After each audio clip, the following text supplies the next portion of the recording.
Well, we are so excited to have Natalie Winters with us. She is the co-host of Steve Bannon's War Room. She's a journalist. She's a White House correspondent, a Pilates enthusiast. Oh, yes. Natalie, thanks for being with us. Thank you so much for having me. I love your studios. I love the pink. I think this is the antithesis of the War Room, but I am so here for it. So thank you so much for having me on. Oh my gosh, of course. Well, I have to out you a little bit, and I hope you don't mind. Okay. But you're 23, and I just turned 24. You just turned Humble 24. fact check. Yes. Okay. Birthday. Happy belated. That's awesome. All right. Well, 24, still massively impressive to be a White House correspondent at the age of 24, to be co-hosting a show with Steve Bannon, to really be this force within media. How did you wind up in this field, this wild world that is journalism and trying to cover what Trump is doing on a daily basis? Well, that is a very kind question, and thank you for saying that. And I would put it right back at you guys. I think the sort of top line answer to that is that I was very fortunate and blessed to have the best mentors and the best, just honestly strong men around me who were really empowering. Whether that, when I know most people who hear this will probably be like, Steve Bannon is empowering to young women, but he really is. Raheem Kassam, a lot of people that I used to work with, really just, I think, allowed and were able to identify, not to brag, but what my talents were, which was investigative reporting and researching.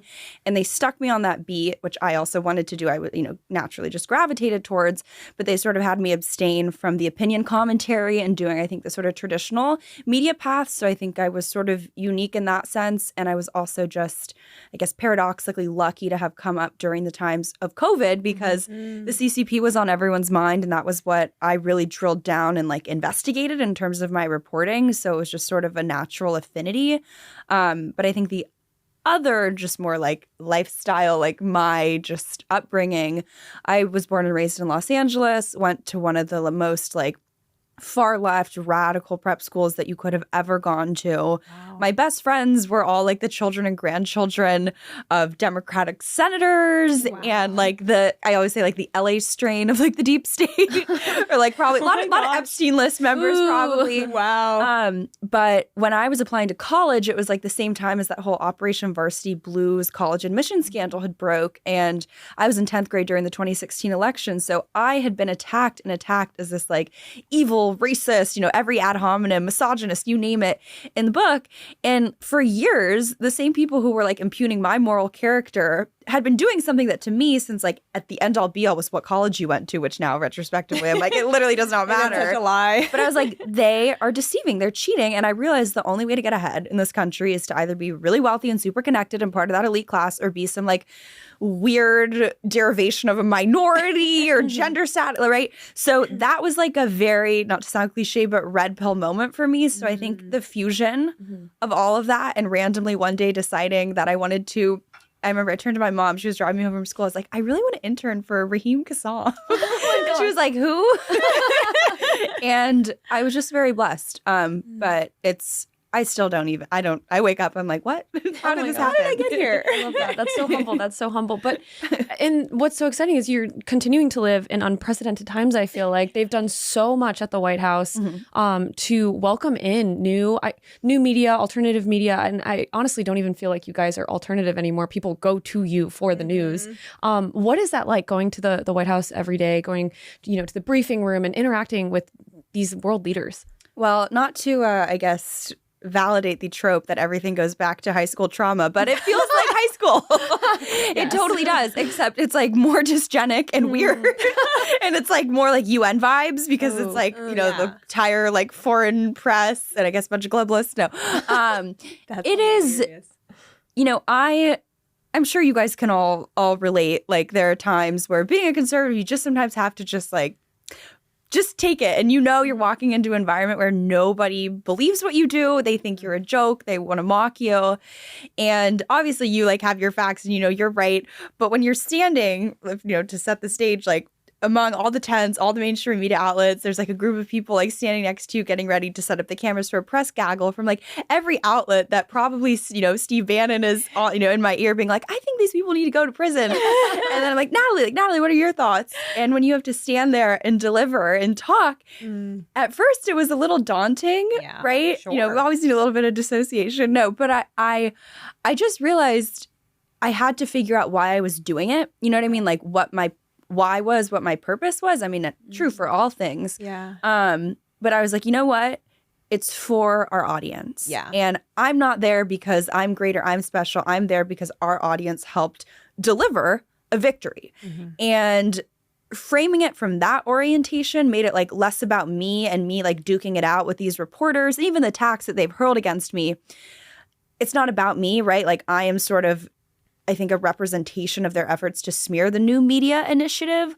But like you were saying, like you were alluding to, our audience in terms of both quantity and quality, in terms of activist and engagement, is off the charts. It's something you've never seen. And our numbers are only growing, and they're essentially on a perpendicular track with every other outlet in there. I also think, too, there's just an element of like, you know, female cattiness. I certainly felt that like when I walked into the briefing room for the first time. I would have thought with the way that they had attacked me, and not to do the cliche like, oh, where are all the feminists? They're attacking me for what I wear. But not a single reporter has reached out to me. Not a single one being like, hey, what they're doing to you is not cool. Or, hey, what they're doing to you, you know, like just stick with it.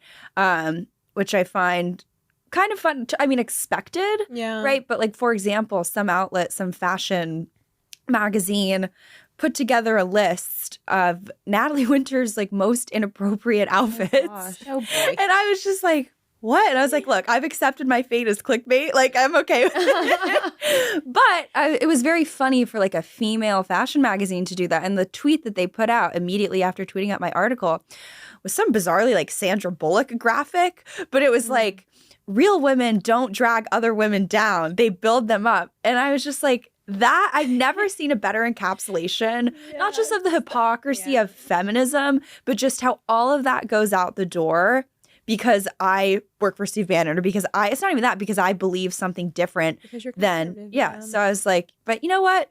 It's kind of fun. I guess maybe I like me. I view it through the lens of Legally Blonde. Love that movie. Watched it. Oh, such a and classic. I was like, you know what? I got this. Like, we can do it. Oh yeah. And I think so much of what you're saying, it kind of goes back to that like fighting against that imposter syndrome of, okay, wait, let me remind myself I've worked really hard to get here, and let me remind myself why I'm here, and that it's also not all about me. I love what you were saying on that front. That, okay, part of why I'm here is for the people that are listening and to get the insider information and to be an honest voice for them. That's a huge deal. It's not just about me building my career. Yeah, no, and I'm so grateful to our audience. I always like end all my hits with saying thank you to them, because I truly mean it. And you can imagine, I was 23 when I started, and I guess I feel old feeling 24, but like it's a lot, you know what I mean? And I think War Room world and Bannon world is very masculine, and I love that, but I have always sort of struggled with like the counterbalance of like how to maintain my femininity and feminine energy and being a woman in a very masculine environment, which I don't use that in a pejorative sense. It's wonderful. I think politics should be masculine, but like I think I've always sort of used fashion and just being, a fun girl and just kind of girly to like offset that, whether consciously or subconsciously. But it really has been, and by the way, I love that we're talking about this, because most media that I do, within 2 seconds, they're like, okay, bash the Chinese Communist Party for us. I'm like, no. Because you're talented and know what you're talking about. I want to talk about like solving childhood trauma. No. But talk about all of it.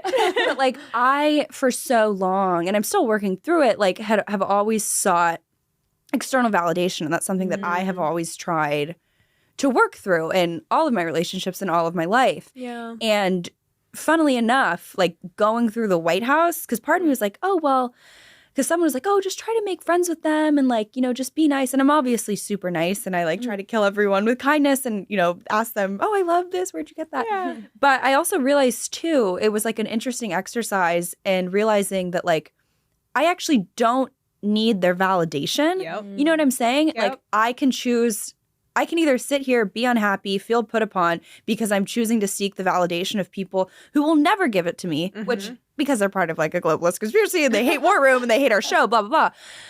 Or I can choose to get the validation from my audience, from the wonderful like MAGA media ecosystem, from like people like you and, I'm sure what will become our wonderful friendship and our audience. And if I choose that whole experience is going to be something that's a lot more positive for me. Yeah. Right. As opposed to like making it this very negative adversarial thing, which don't get me wrong, I love being adversarial, love me a good debate panel. But I really had to like mentally frame it that way, because otherwise, imagine and you know how the mainstream media, they have such an air of like, I mean, regular pseudo-intellectualism, but like superiority. And, you know, I'll call them out to their face, but I think I call them out to their face because I actually don't care, because they have no power. Yes. Yeah. So it's fun. healthy. It's like, I will not get my value and my worth from Jim Acosta. Yeah. From Michaela Do Collins. not get it from Jim Acosta. Forget about them. No, I think that's like, to wrap a bow on this, such a good message. And this is something I tell all, like, we have a mentor program here at Heritage. Don't allow people that haven't invested in you dictate how you feel about yourself, because if they haven't, where are they pulling that from? They're pulling it from that stupid fashion magazine. They're pulling it from fake news. Like, at the end of the day, it's just not worth it. Yeah. But really fast, I think this is the perfect segue. Welcome, problematic women. We have talked about childhood trauma already. I don't even know what's in store at this point for the show. Just buckle up. But if you haven't joined, if this is your first time, here at Problematic Women, we talk about issues like this. We talk about issues that women are dealing with. We don't take a conventional approach to, you know, mainstream media. So we are super excited today to welcome Natalie Winters. And like I said, I'm Kristen Eichhammer. And I'm Virginia Allen. Let's get to it. Just buckle up. Let's buckle up. All right, so we're going to start with the biggest news of the week, which was, of course, Trump's address to a joint session of Congress. A lot of people referred to this as a State of the Union address. It wasn't technically a State of the Union. For the nerds that are fact-checking. Yes, fact-checking. You're not a nerd, this is Virginia. not a state... Thank you. I am a little, but this is technically not a State of the Union, but it had the look, the feel, the energy of a State of the Union address, and some major, major moments. So I want to start by just doing a real fast gut check with everybody. What was your kind of initial, like, thoughts on the speech? What stuck out to you? And then we're going to run through some of the big moments. For me, what stuck out the most, I think, was... it felt like Trump took the energy of his master campaigning strategy that he had all throughout his campaign, and he stuck it in one speech. And there were so many moments that were almost reminiscent of like the trash truck or the McDonald's. And he just so brilliantly tied policy work to his guests and to the guests that he had brought and to their stories. And he drew this beautiful through line repeatedly of, hey, this is what I've done, and these are the lives that it's touching. And Americans get that and resonate with that. But I would love to hear from you guys. Initial gut, what stood out? Sure. Well, I think it also felt like a State of the Union address, not just because of obviously being a joint session, but because he's just done so much in about a month. And I think it sort of goes back to extend your comparison to when he went to East Palestine, right, on the campaign trail before he was president. He always just feels presidential, right? Because he just has that gravitas. Honestly, my takeaway, I guess maybe a little different from yours, was just how there really is no compromise with the Democrats. I think their behavior from start to finish really encapsulated that, put that on full display, the things that they would not applaud for. I think shows you how far into the depths of just depravity that party has fallen. But I also think that there was a lot of really meaningful insight to sort of glean from their resistance tactics. What do I mean by that? Obviously, the second time around, I think they've opted to sort of oppose President Trump through the courts and with lawfare, like they did for the last 4 years. But last night, really, I had deja vu to the 2016 years, right, where it was the sort of performative antics. And I think it just shows you how very desperate they are because they know the lawfare isn't working. So they're reverting to, you know, old man with cane screaming at President Trump. But yeah, so that was, I think, an interesting juxtaposition. Yeah, it certainly was. I mean, if I had to summarize it in one word, it's strength. Like that has been what the last 4 years have been for us as Americans. We've had to persevere and be strong and realize that there is a light at the end of the tunnel as long as they don't rig it. And then also just the strength that came from the first opening statement. I know this was Stephen Miller who helped write this speech, make him a speechwriter, because we are so back. It echoed through the chamber and got just the whole crowd going. It was insane. I loved it. Yeah, so that strength. was a powerful moment. Well, and you referenced Al Green in that moment with Kane, and we have that clip. So I think this sets the stage for really how Democrats behave the whole night, and just that juxtaposition of how Democrats are feeling right now and how Republicans are feeling. So let's go ahead and roll. This is clip 0, the Al Green clip.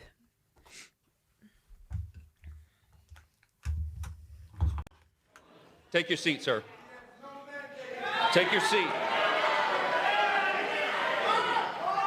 Finding that members continue to engage in willful and concerted disruption of proper decorum, the chair now directs the Sergeant-at-Arms to restore order. Remove this gentleman from the chamber.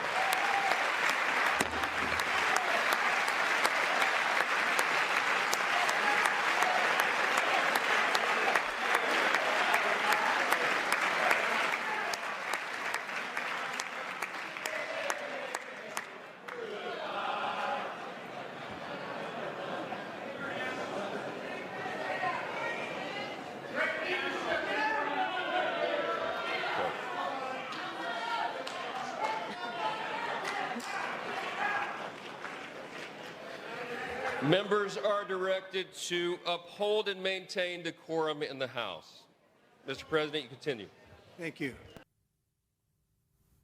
So Al Green was the sacrificial lamb for the Democrats. Everyone was Calm that. I mean, everyone was talking beforehand about, they're going to pull some stunt. They're going to have some protest. And so everyone was just waiting for it. It was a little sooner than I thought it was going to be in the speech. This was early on. He had to go to bed. He was tired. It's like, I don't want to sit through this. I'm gonna make a scene right now. But they obviously selected him to do that, to pull that stunt. And a little later on, we're going to look at a video that our colleague Tim Kennedy put together of just great moments all throughout the speech where Democrats refused to clap. And there were many powerful, touching moments. But this was really fascinating to see that right out the gate, Democrats made very clear, we really have no interest, Mr. President, in hearing anything you have to say. I mean, it was sad, definitely sad to see that. I think what is so funny, I was watching this with one of his constituents, actually, and she told me, I didn't know this, but he starts I'm going to say every, but I'm not entirely sure, most every meeting with recognizing the stolen land that we are on. And he just experienced, I guess, the persecution that those who we stole land from also experienced by being kicked out of Congress. Not to be too, unpolitically correct, but I don't care. Because that is childish. You're embarrassing yourself. And I hope you enjoyed that PR stunt. Brought to you by whomever. It's just also very 2016, 2017, don't normalize President Trump, which again is a different approach, right, to the resistance. They used to kind of double down on the lawfare stuff, which I think they are a lot better at. But I have to say, maybe it's because the USAID money dried up. No, but their protests are really not all that effective anymore. Whether it's inside the chamber, I mean, that was pretty lame. And when you saw him walking out, it's not like any of those other Democrat members were they didn't seem like they were co-signing, right? They were just kind of I don't know him. The weird paddles, the pink. But I also think too, it's an interesting, though, way that the media spins it, because so much of MSNBC's coverage, really since I think the initial Doge protests broke out, the CFPB protests, anytime there's been a protest here in DC, MSNBC will, have when there's a live event going on, they'll have the little box in the bottom corner of the screen, and they'll be doing live coverage, and they'll always mention it. They'll always have the activists. They'll always have the organizers on. But it just doesn't really compute, because the numbers of people who are actually demonstrating are actually not all that much. If you saw the videos from yesterday outside the Capitol, it really wasn't that many people. And I think it's just an interesting kind of fake media narrative where they're trying to foment or gin up this idea that there is so much resistance and opposition to President Trump. But there's not, because what I'm saying? For instance, take the town hall story, for example, right? Our audience has bombarded town halls for years. They never covered that. And we've done it more in terms of just a number perspective, more people, but they never covered that. They act like we don't exist. And then you have a few people who are paid activists show up to a town hall and ask some dumb question. And it's every MSNBC host is starting off their show with it. Yeah. And for, war room viewers who are watching this, we always focus on the concept of color revolutions, people like Norm Eisen, the architects of a lot of this lawfare stuff against President Trump, and how the sort of regime change stuff that they've tried abroad, sometimes they roll out here domestically. And so much of that playbook, I think, really gets down to the idea that they have to present the facade that even though the democratically elected popular vote winning president of Donald J. Trump, did all those things, that the American people support him, in order to justify what their really only grounds for recourse, which is outside the system change and, impeaching him or doing these absolutely ridiculous, unconstitutional things, is they have to depict him as evil dictator, evil authoritarian, evil autocrat. And a key bedrock component of that is the idea that there's these mass demonstrations that are not giving him the legitimacy that he actually has. Yeah. So I thought it was very interesting the way that they covered those protests, because in reality, it's like one guy got kicked out and they held up some paddles and a couple of wackos were outside. Yeah, they were probably all like paid by George Soros linked groups, of course, but like there wasn't really that much mass demonstration. So it's just always interesting to me how they cover it. It's very interesting. I think Rep. Green already has asked to, or has put forward the impeachment of Donald Trump. Oh, yeah. You know, I think he's already done Time that. number 12. Right, like, attempt number whatever. Again, let's run that back. Well, there were so many elements of the speech that Trump touched on that are issues that Americans have been very clear that whether Republican or Democrat that they agree on. And of course, one of those biggest issues is that of the transgender issue, and specifically related to kids and transitioning of children. Trump hit on this really hard multiple times throughout the speech, and he had a mom present, January Littlejohn, whose own daughter was transitioned behind her back at school. Fortunately, you know, she's come back from that now and, you know, no longer identifies as a man. But I mean, I've had the privilege of meeting January Littlejohn and to hear her story as a mom who, you know, imagine just finding out, wait a second, my kid's school has been calling my child by a different name behind my back. Like, I didn't even know this was going on. And Trump just came out really strong, was like, yeah, we're not doing that. He's taken executive action to prevent that from happening. And we actually have a clip of him discussing this and honoring January Littlejohn, who is in the gallery. So let's go ahead and roll clip 1. I love how he ends this. He talks about how God made you.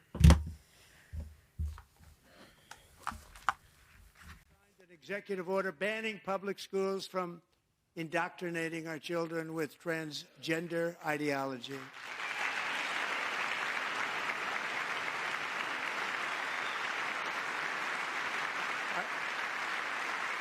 I also signed an order to cut off all taxpayer funding to any institution that engages in the sexual mutilation of our youth.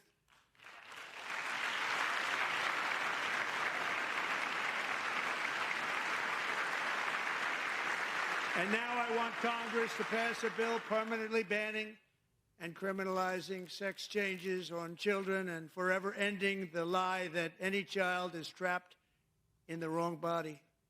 This is a big lie.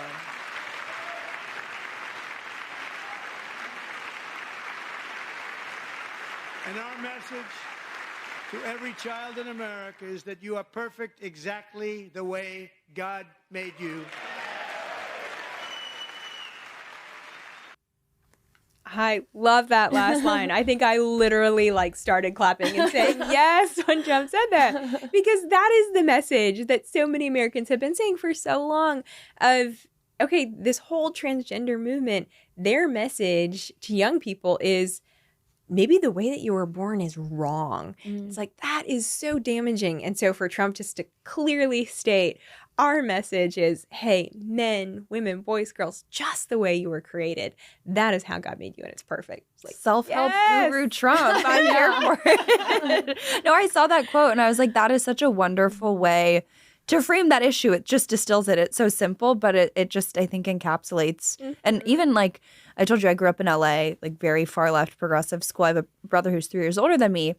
And when he graduated, his class, like, no one was trans. It wasn't even a thing. Yeah. Like, if you would have said trans, people were like, you mean, oh, intersex? You know, like, right? It was like, not, remember that book that came out, like I guess the gateway drug? No, like, no one knew about it. Yeah. And by the time I graduated, so you're talking about a difference of 3 years. I mean, I don't even know how many trans kids I had in my class, who a lot of them have like now detransitioned and blah, blah, blah. But kids who I remember it like I was 17, but like it literally sent a chill down my spine. I was talking to, there was a teacher who had like the purple short hair and was celebrating that California driver's licenses, you could make yourself like an X, they, them, Zer, or whatever. Demi girl. There's some really fun ones, you know?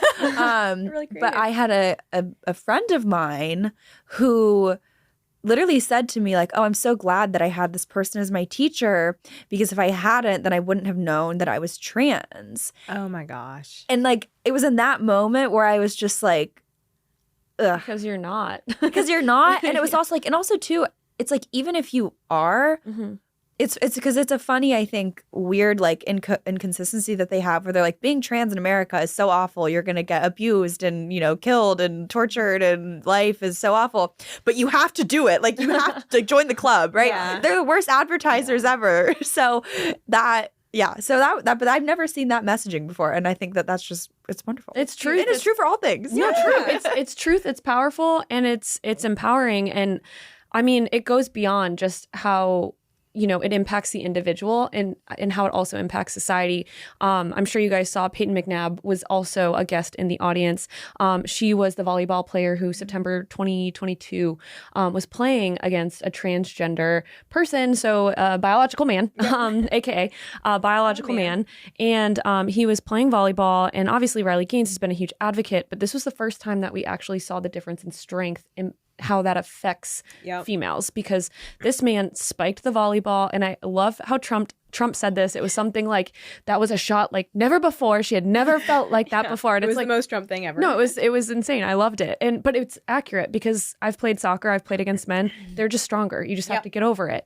And she was also in the audience. And once again, Trump is using federal funding to prevent men from being in female sports. He said if schools do it, they're losing their funding. And I love that business sense, because it's like, you have a choice there, guys. And if you make the wrong one and you choose not to protect women, and you choose to put this ideology and, try to pretend to be God, you're going to fall. Like, it's just not going to end well for you. So I just think he was such an advocate for women, and this is after the last 8 years, decade, they've used women to just attack and annihilate him. They've weaponized women against him. And Trump yesterday pretty much closed that chapter of the book and said, no, I'm the president for women. Like, I will stand for you and protect you. And there's so much agreement on this issue. The Napolitan Institute did a survey of California voters and found that 72% of California voters don't think men should be allowed in women's sports. Like, California. That's insane. So across the board, everyone's like, yeah,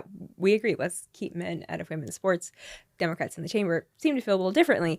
But I want to switch to what was arguably the absolute best moment of the night. Tearing up. DJ Daniel is about to become a household name. He's already like office name. Like, we're all referring to him in the office like he's our new best friend. But this sweet little 13-year-old boy, back in 2018, he got some pretty devastating health news, but growing up, he always wanted to be a police officer and a cop. And so he was one of President Trump's guests last night for this joint address to Congress. And he was there with his father, and he had his little police uniform on. And Trump explained a little bit about who he was, his journey, and his story, and then did something pretty special that, had a lot of people tearing up. So let's go ahead and roll clip 2, DJ Daniel.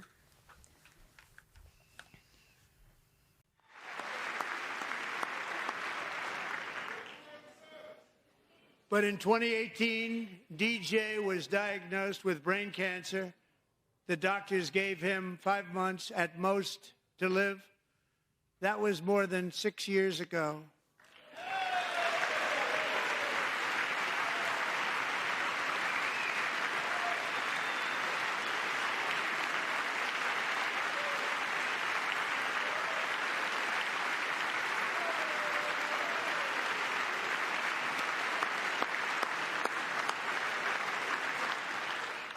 Since that time, DJ and his dad have been on a quest to make his dream come true, and DJ has been sworn in as an honorary law enforcement officer, actually a number of times. The police love him, the police departments love him. And tonight, DJ, we're going to do you the biggest honor of them all. I am asking our new Secret Service Director, Sean Curran, to officially make you an agent of the United States Secret Service. His face in that moment. Like, I just want to eat you up. And that wasn't like staged. Like, that wasn't, I don't know he if was surprised. Yeah. I didn't know that was coming. Like, so cute. Sweet, precious little boy. But again, I think it was representative, obviously powerful, beautiful moment. And Trump drawing this line of the policy issues and prioritizing, hey, we're gonna recognize our police and honor our police in a really unique way, obviously a little bit different. But again, being like, hey, this is what we value. We value young kids that dream. Their dream in life is to be a police officer. And we want to celebrate that as a country. And gosh, DJ Daniel, he's like my new favorite human. No, he's so cute. And to your point, I mean, for the last 4 years, again, we've done nothing but discourage police officers. Recruitment has been down for the military, police officers, border patrol agents. It just, those professions have not been elevated and given the respect that they deserve. And I loved this moment for two reasons. One, this totally corrected that. This said, hey, there are kids out there that dress up as cops for Halloween and firefighters and steel workers maybe that are excited for those cool costume. Sure, right? Like get a beam. Let's go. But two, Sean Curry, like he is seen as this huge masculine figure, and both him and DJ's father, like, were just perfect examples of strong men building up future strong men. Like, we haven't had that in forever. Trump, obviously, again, standing for women, but also building up strong young men. And that is a message that builds strong countries. And I'm so excited to see what the next, like, this is a foundation for our future, the golden age, and strong men are a part of it. Not trans men, not crazy. I love that take. Thank you. No, but like Sean, seeing him like that, you see him and he's like really, really cool. He's there in the fight photo, and he just looks, I don't want to say this, but like really bad, like cool. Explain who he is. Secret Service. He's now the Secret Service head, but he was on the detail in Butler, Pennsylvania. Yeah. And he was so masculine and so intimidating. And then him holding DJ and giving him a hug. Yeah. My heart melted. That was sweet. You're just so cute. Anyway, Natalie, what did you think? I just love that moment. We could montage nonstop. I think your masculinity take on it, though, is so interesting. But I also think, too, it shows you how compassion and being considerate and like those moments of just warmth and like it's very like fatherly, you know what I mean? And I think that so often, not just do they obviously demean President Trump, right, as like this evil man that you wouldn't know has like a wonderful family, but it's very moving. And I think it's little moments like that, I think, really push back against the like broader narrative that they've constructed against him and about him. And I think, frankly, in that moment, it's like, we know whatever Democrat wasn't clapping. Yeah. Right? Like, that's so telling. What are you doing? Right? Yeah. It's like the same thing when they're like, oh, Republicans politicize everything. They're the ones politicizing the science. It's like, no, you're not clapping for like A 13-year-old. A 13-year-old who should have passed away like 6 years ago who wants to be a cop because why? Like some Soros-funded protesters in your district think that, you know, Black Lives Matter is like their new Bible and you're going to like get triggered by that. Like it's just the calculus. Yeah. It shows you. Again, Very I think it shows you, but it shows you that there is no compromise with those people. Yeah. Like someone who will not applaud for that, I'm very okay to say we have nothing in common. Exactly. And I will say, because you're so right, the Democrats that didn't stand, that didn't clap, what are you doing? But there was one. Rep Laura Gillen from New York, New York's 4th district. She stood up, and if you Google her, you'll see a photo of her. She looks like a mom, like just super proud of her kid. And I just think that was huge. A normal person. A normal person. Yes. Yes. Found one. Oh my Maybe gosh. that this is not normal sign was like the Dems talking about themselves. But Good on her yeah, for thank goodness actually for sanity. standing. Well, one of the biggest issues that we knew that Trump was going to talk about at length, and he did, was that of the border, because this was something that he campaigned on. He stressed, we are going to secure the border. It was not a good night for criminal illegal aliens. Trump made it very clear, we're not slowing down. We are coming for you. If you are in our country illegally and you have committed crimes, get ready. You're not going to be in our country for much longer. He honored Tom Homan, the border czar, Kristi Noem, DHS secretary. So really, really was clear on that front. And he honored a mom who lost her daughter at the hands of 2 criminal illegal aliens, Jocelyn Nungray, who really like tragic, horrific death.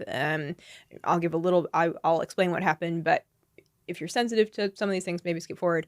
But she was essentially, she snuck out of her house at night, went to a convenience store, 13 years old, and 2 illegal aliens from Venezuela apprehended her, took her under a bridge, raped her, and killed her. The cops found her the next morning. Her mom couldn't find her, went out, and ended up finding these cops and her daughter's body. So just absolutely tragic. But Trump did something pretty incredible. He had the mom who was there, Jocelyn's mom, in the gallery and honored her, and then announced just this really beautiful action that he was taking to keep Jocelyn's memory alive. So let's go ahead and play clip 3, Jocelyn Nungray. We would always remember your daughter, your magnificent daughter, and earlier tonight I signed an order keeping my word to you. One thing I have learned about Jocelyn is that she loved animals so much. She loved nature. Across Galveston Bay, from where Jocelyn lived in Houston, you will find a magnificent national wildlife refuge, a pristine, peaceful, 34,000-acre sanctuary for all of God's creatures on the edge of the Gulf of America. Alexis, moments ago, I formally renamed that refuge in loving memory of your beautiful daughter, Jocelyn. So, Mr. Vice President, if you would, may I have the order?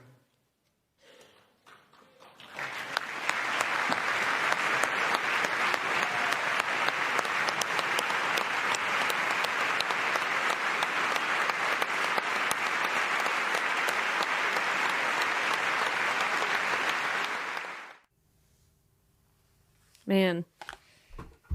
Just gets me. Yeah, I think that was a moment. Yeah, it was powerful to see that mom sitting there and wiping a tear away. And, for her story, her family's story, it just, it highlights the tragedy of what happened over the last 4 years at our southern border and the consequences of that there are real world consequences if you open the borders and just allow anyone in.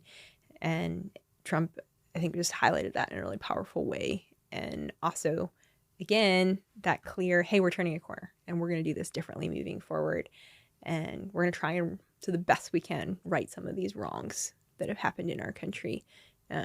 Just really, really powerful. Mm-hmm. And the left, I think, is so good at messaging on immigration in terms of appeal to emotion.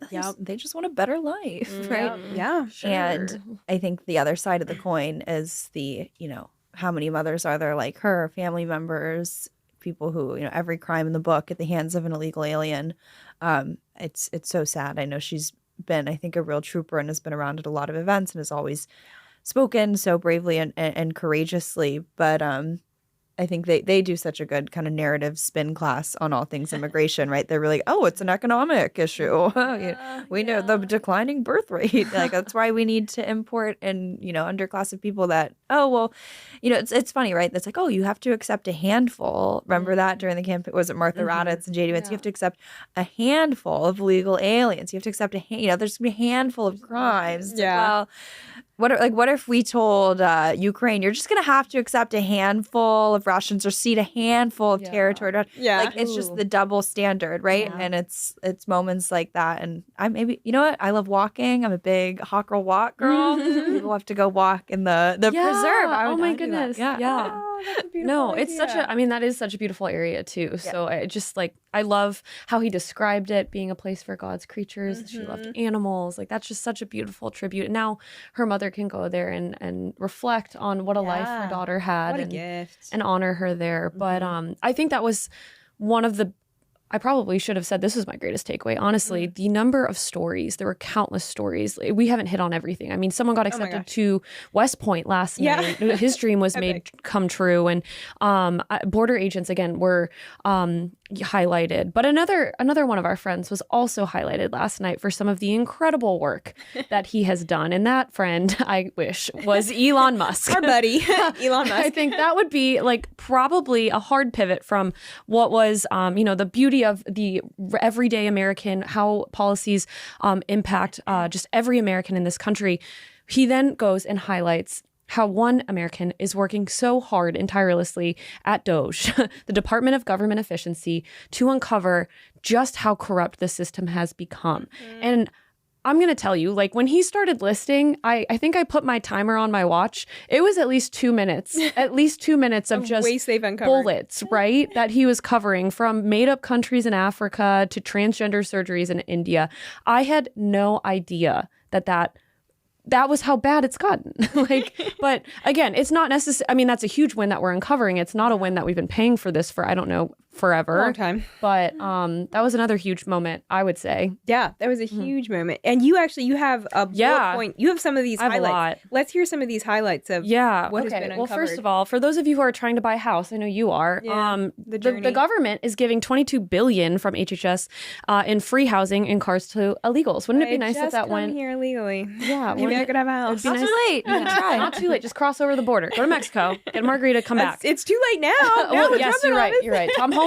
The number of times they panned to Tom Homan too, I was like, Tom, let's go. Man. All right, we got $8 million to promote LGBTQ in that made-up country, Lesotho. No one's heard of it. I mean, it's a real country. It is a real country. Do they need $8 million? I think that's probably bigger not. than their economy. Sorry. Yes. Okay. That was satire, but maybe taken too far. We've got Sesame Street. Like what? Arab Sesame Street. We were giving $20 million. Big Bird has no idea of what a budget is. Broadcast Sesame Street. And then Arab nations. actually this is my parents' favorite, and this was they told me about this before because my parents are in Georgia. 1.9 billion decarbonization of homes through a committee headed by Stacey Abrams. The wonderful, never to be governor, Stacey Abrams is getting almost $2 billion.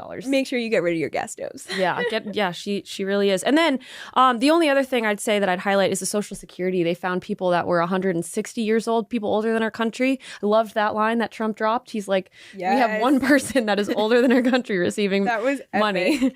But like, I mean, we're giving, if I do the math in my head right now, about a little less than $20 million to people that, I mean, if they're alive, good for them, but 150 seems ridiculous. It's insane. So, we got to save the money. Good job, Doge. Brian Johnson should be taking tips from them if they're to 250. Honestly, RFK, no, the line he said about RFK is like, Bobby, we got a pretty our healthy country. Like, what's going on? You left out, though, I have to say. Oh, yes, one of my please. favorite things is how he pronounces Uganda. Oh, Uganda. Uganda. That was great. That was so I was Trump. like, what? Uganda. And the way he pronounces Mali, too. Yeah. It's like Mali. Yeah. like a true New Yorker. Yeah. I love it. All right. Well, we are going to pivot here in a second, and we have a fun question about the Oscars. Yes. But before we get to that, Natalie, tell us how, for those watching, you're like, Steve Bannon, I want to know more. I want to watch that. How do they start tuning in? Oh, thank you. We are proudly banned on YouTube and Spotify, so not there. But warroom.org, you can watch us on Real America's Voice, which is on your TV, or americasvoice.news. You can get us still on Apple Podcasts somehow. We're live every day from 10 to 12 and 5 to 7. I always joke only because Steve is petty and wants to be able to say that he broadcasted for an hour longer than Rush. I occasionally host if he's in prison or elsewhere. That's, no longer. That was the past. Yes. But yeah, that's where you can watch. Awesome. I love it. There's great content there too, and it is spin free. Like that is. Oh yeah, signal not noise. Yeah, signal not noise. But okay, so the Oscars, we really have avoided like any mainstream topic today. I feel like, so I'm pretty proud of that. We gotta have a little dose, but we're gonna just add a tiny hit. and just bear with me. But all right, so the Oscars, they were last weekend. I didn't watch them, but I did watch, some of the highlights on X.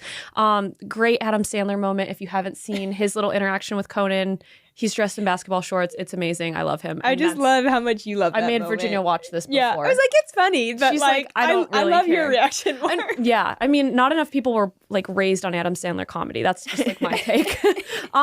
Okay, so there was a huge winner though, and it was a movie that we all probably haven't seen. And that is, I have it's spelled Anora. It's Nora. It's a 2024 film directed by Sean Baker, and it swept the Oscars with 5 wins. What? So I think he is now tied. I think someone said he is now tied with Walt Disney, to put it in perspective, because like no one else has done that. So it's insane. But I don't even know if I've seen the trailer for this movie. Oh, I did yesterday, and it is something. What's the premise? So that's what the question is. Nora, what do we think the premise of this movie is now that, we're in the golden era? It is the Oscars though, so like. So I know someone named Nora, so that's like the only thing I need to can think Google of. what that even means. I don't know. Oh, I think it has a cool meaning. Yeah, let me Google it I don't really actually know fast. what it means. I looked up the plot on Wikipedia. Oh, did you? Yeah, isn't it like some like sex worker prostitute pick. Oh no. Ends up marrying Like a Russian. a Russian like oligarch's son. The only way that I knew that, sometimes the Twitter algorithm is like very spot on, and it was giving me a lot of like relationship content. Wow. And it was like getting a a lot of that too video right of them after they got married. And it's a very cute scene. I know nothing about the movie. For all I know, it could be endorsing some real depravity, but they look very happy. And it was like, you and your whatever. And so that was all but I have to say, another rigged election. I'm a big Wicked fan, Yes. which I know maybe doesn't quite comport with the whole like deep state Bannon war room narrative, but It was love good. Wicked Respect. so much. It's like my stim. I watch it all the time. Right. So they should. Did it win any Oscars? I don't I think costume. I think it won 2, That would make like sense. costume Okay. design Okay. and something That else. tracks. Okay. But I'm such a Wicked fan. No, I mean, so and that was good. going to be It's my so next good. question. Did it rightfully win? And you were right. So it's about like, sex worker who, she's, very not well off. And then she marries this really wealthy, like rich Russian. And I think things are going to shift. I really hope for the Academy, because this is literally just like candy, like for your brain. It was super like TikTok-y. It was all over the place. It was, we're going on private planes. We're spending tons of money in Vegas. So that was going to be my next. Like a really U.S. aid realistic. recipient. Literally. I mean, probably. Maybe. That's the real plot. Nora Yeah. is actually subsidized by U.S. aid. Let's see how you do now, guys. It was a Arab Sesame Street. There you go. Honestly, All funneled in. that probably is accurate. But they were the biggest winner. I have no idea why. Since we haven't seen it, neither of you probably can tell me. I feel like I why have to watch either. it. This is like such a now. bad panel. We're like, Yeah. it's a I just was movie. like, what do we think it is based off of the name? But only other few notables. There's a bunch of drama going on with Demi Moore and The Substance. People feel that she was robbed of Best Actress. She was, nominated, and she lost to the younger version of herself, which is what The Substance movie is all about. It's about like this drug that you take to be younger. It looks pretty good. I might watch it. Okay. But yes, if not Nora, what would you nominate for best? Oh no, this you're putting year. me on the spot. Okay. Is yours Wicked. Wicked? Yeah, Done. I agree. Don't even nominate anyone Yeah, else. I don't think I've seen anything else in theaters. What did I even see in theaters? I feel like the last was it Barbie, the last one that you can't nominate that. Honorable mention. I don't know. I would have to probably say Wicked as well. Yeah. Just mainly because of the music, I think. I mean, my word, just So excellent. Yeah. And part 2's coming. And maybe Part 2 is coming. maybe they'll win next time. They were teasing that. I'm telling you, I really love Wicked. They were teasing the trailer. No. for the Oscars, but they didn't put it out. They did tease it and they never put it out. Yeah, Really? I know. I thought I saw it. Low key, I thought I saw it, but maybe it was just someone montaging the. Isn't that the most annoying thing That on is really- YouTube when they're like, click this video, like watch, and then it's like some weird, like, probably USAID, like funded, like click farm bait Yeah. thing in like India. And they that's, like, steal all putting your me- information. oh my word. Well, I think my takeaway is I need to watch more movies. This is what this. I is mean, coming maybe down not a Nora, but to. yeah, maybe sure. not that. Substance, maybe. Expand my. Maybe she's a portfolio. problematic woman. It sounds like she is. need to get out Yeah. more. She guys. made it work. So. Anyway, Well, thank you, Natalie. This has been so fun. Thank you so much for Appreciate having you. me. And This we're was so excited fun. to continue following your work at War Room and your coverage of the White House. We really appreciate you just being this honest voice. Of course. And we're going to get dinner. Yes, we are. I love it. All right. Well, have a great rest of your week, Yeah, y'all. have a great week.